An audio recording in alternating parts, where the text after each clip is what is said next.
جو معاہدہ ہوا تھا صلح حدیبیہ میں، اس میں 10 سال تک کوئی جنگ نہ ہونے کا معاہدہ تھا کہ کوئی جنگ نہیں ہوگی۔ اب کوئی جنگ نہیں ہوگی اور 2 سال کے اندر مکہ فتح ہو گیا۔ یہ اس صلح حدیبیہ کے 2 سال کے بعد فتح مکہ کا واقعہ ہوا جی، اور معاہدہ یہ تھا کہ 10 سال تک جنگ نہیں ہوگی۔ تو اب یہ جو صلح حدیبیہ والا جو معاہدہ تھا، اس میں یہ دیکھا جائے گا کہ آخر اس کے سبب کیا بنا۔ تو سبب جو اس کا تاریخی کتابوں میں لکھا اور جو بنا وہ یہ تھا کہ یہ معاہدہ کفار یعنی قریش کی طرف سے ہی یہ معاہدہ توڑا گیا کہ جب مطلب کہ ایک دوسرے کے ساتھ جو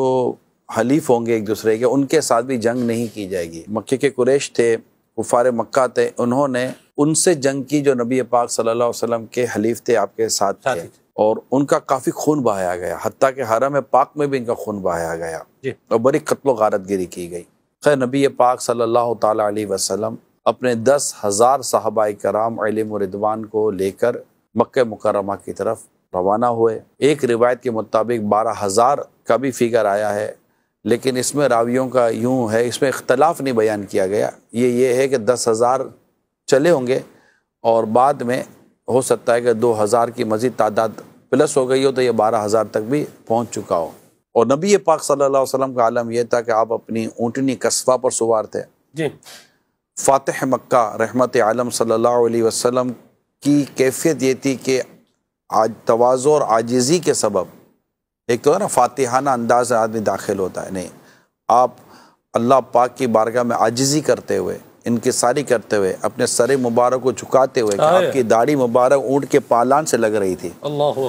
اور آپ یوں فاتح مکہ بن کر جب تشریف لاتے ہیں۔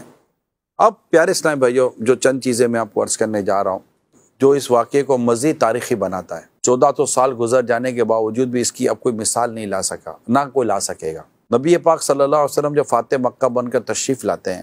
آپ کے ساتھ صحابہ کرام بھی ہیں، اب سامنے وہ لوگ ہیں، ان میں کسی نے آپ کے گلے میں پھندا ڈالا تھا، آپ کی آنکھ مبارک باہر آ گئی تھی، کسی نے جانور کی اوجری آپ پر رکھی، کسی نے آپ پر کوڑا کرکٹ پھینکا، کسی نے آپ کے صحابہ کرام کو تپتی ریتوں پر لٹایا، کسی نے کیا ظلم کیا، کس نے کیا ظلم کیا، کس نے کیا ظلم کیا، طرح طرح کے مظالم جن پر ڈھائے گئے تھے، آج وہ فاتح مکہ بن کر مکہ مکرمہ میں ان کی جلوہ گری تھی، اور سامنے یہ مجرموں کی طرح کھڑے ہیں کہ دیکھیں ہمارے بارے میں اب کیا فیصلہ ہوتا ہے اور ہمارے لیے کیا، مطلب آپ سمجھ سکتے ہیں کہ جو مطلب اس ٹائم ان کی جو کیفیت ہوگی، ان کے تو ہوش اڑے ہوئے تھے اور بالکل آنکھیں پھٹی کی پھٹی تھی۔ نبی پاک صلی اللہ علیہ وسلم نے آتے پوچھا کہ آج تم کیا خیال کرتے ہو، تمہارے ساتھ میں کیا سلوک کرنے جا رہا ہوں، یہ آواز کیسی ہوگی، اللہ، اور اس وقت ان کے دل گردے پھیپڑے کلیجوں کا عالم کیا ہوگا جی،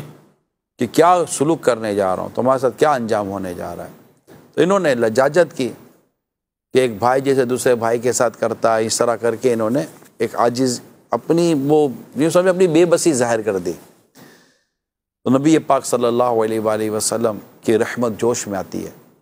اور آپ وہ تاریخی جملہ ارشاد فرماتے ہیں جسے آج تک بیان کرتے وقت مسلمانوں کے سینے بھی چوڑے ہو جاتے ہیں کہ ہم کس آقا کے غلام ہیں، ہم کس آقا کے امتی ہیں کہ آج تم سے کوئی مواخذہ نہیں ہوگا، آج تم سب کو معاف کیا جاتا ہے اور تم سب کو آزاد کیا جاتا ہے۔ اللہ، لا تثریب علیکم اليوم، لا تثریب علیکم اليوم، لا تثریب علیکم اليوم، یہ ایک ایسا لفظ ہے کہ آج تک اسے مطلب کہ بیان ہی کیا جا رہا ہے، اور تم سب آزاد ہو، لا تثریب علیکم اليوم فرما اب تم سب آزاد ہو۔ جی، میں نے کتابوں میں پڑھا ہے ناظرین کہ جیسے یہ میرے آقا صلی اللہ علیہ وسلم کا اعلان آیا، ان کی آنکھیں بھیگ گئیں، ان کے لیے یہ اعلان ان ایکسپیکٹڈ تھا کہ یہ کیسے ہو سکتا تھا کہ اتنا سارا ہم نے ظلم کیا، زیادتی کی، ان کو شہر چھوڑنا پڑا، اور جو کچھ ہوا تھا سب ان کے سامنے تھا، اور آج ہمیں اتنا عام معافی کا اعلان مل گیا اور اس طرح آزادی کا اعلان مل گیا۔ اس کے بعد کئی مسلمان ہو گئے۔ جی ہاں، یہ میرے آقا صلی اللہ علیہ وسلم کے عفو درگزر کا ایک بہترین نمونہ ہمارے سامنے آیا۔ ایک اور میں آپ کو بڑی اہم بات بتانے جا رہا ہوں۔ جب